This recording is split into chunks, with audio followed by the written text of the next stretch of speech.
I never had much of a sense of direction.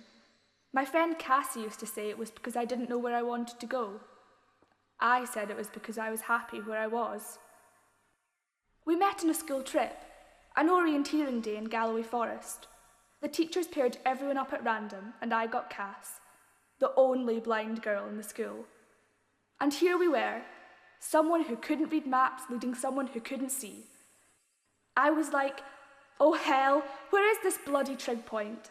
And Cass was like, it feels all wrong, Jem. Come on, it won't take long.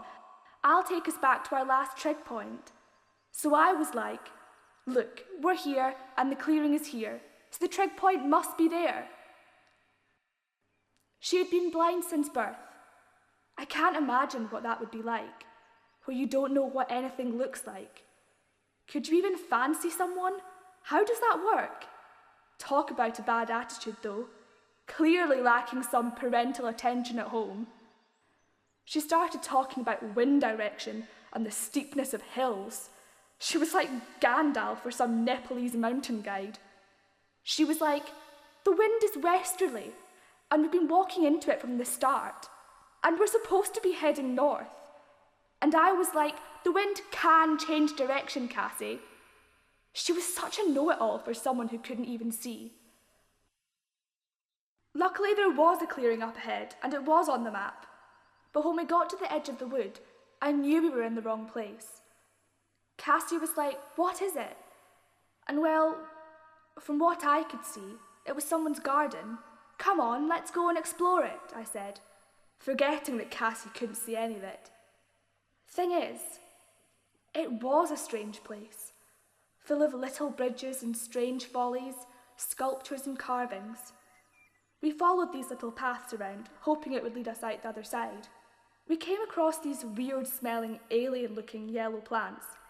She asked me to describe the plant to her. It's just yellow, I replied. And then she went on this ramble about how colour was just reflected light and wasn't part of the thing at all. She was asking weird questions like, what does yellow smell like? What does yellow sound like? And I was like, I don't know. After all, why is anything yellow? Indeed, why was anything any colour? And how was I able to see those colours? And were the colours the same for me as they were for everyone else? And why could Cassie not see? Anyway, the sky started to darken, so I said, come on, let's see if we can find a way out of here. And on we went. More statues, more strange plants. I never even thought about what Cassie must be thinking, not being able to see any of this stuff. Eventually, we came across this wooden shed thing by a big pond. The light was starting to fade, so we decided to take shelter in it. Cass was getting nervous now. Inside there was a deck chair thing, some fairy lights and a weird old picture, some old science books, binoculars and champagne bottles. Cass was like, we shouldn't be here. This is somebody's house. It's trespassing. And so I was like, yeah, okay, I'll phone the school. So embarrassing. They told us to sit tight and someone would come and get us. An hour passed. I was reading this book about Einstein when we heard footsteps outside. Then the door opened, and a woman we didn't know said, what are you two doing here? Cass was like, I'm really sorry. We phoned the school and they're coming to get us. And I was like, it's her fault. She couldn't see the map. But this woman, Mrs. Edmund she was called, didn't seem at all bothered. I thought she was mad at first because she was telling us all this weird stuff. She told us that blindness didn't mean you couldn't see, and that there were all these other ways to find your way around a forest by smell and touch. I was praying for the school to turn up. Then she started talking about time and space and the stars, saying that the light from the stars takes millions of years to get here, and that if someone was watching us from the nearest star to ours, then if we waved at them, they wouldn't see it for over 4 years. She said if the sun blew up, we wouldn't even see it for 8 minutes. And then she went on this big ramble about it not being possible to see the present at all, even the person right in front of you. Something about the time it takes for reflected light to travel through space or travel into the eyeball up to the brain. Time did start to feel like it was slowing down. Next up, it was waves and particles that we don't even know about passing clean through our bodies. Cosmic rays, magnetic fields, colours we can't see, sounds we can't hear, things that we don't even know about yet.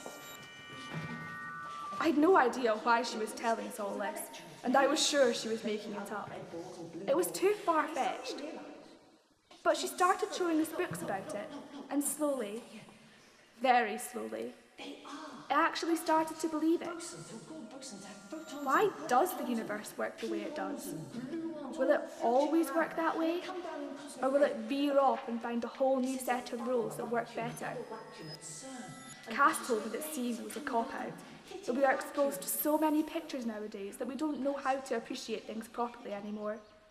Music has to look good, food has to look good, perfume has to look good, we have to look good. Nobody sees the reality. Everything is filtered before it gets to us. Then it is filtered by us again. And she was right. People don't see me. They see what I want them to see. So much of what I am is hidden to them. And of course, it is the same for me. I don't see how people really are. Their inner secrets, their inner wants and needs. All I see is a version of them, based on how they look and act. So now I remind myself that seeing is not everything, and that all we can see is light reflecting off a surface. And that means that the very opening scene from this film has just reached the sun.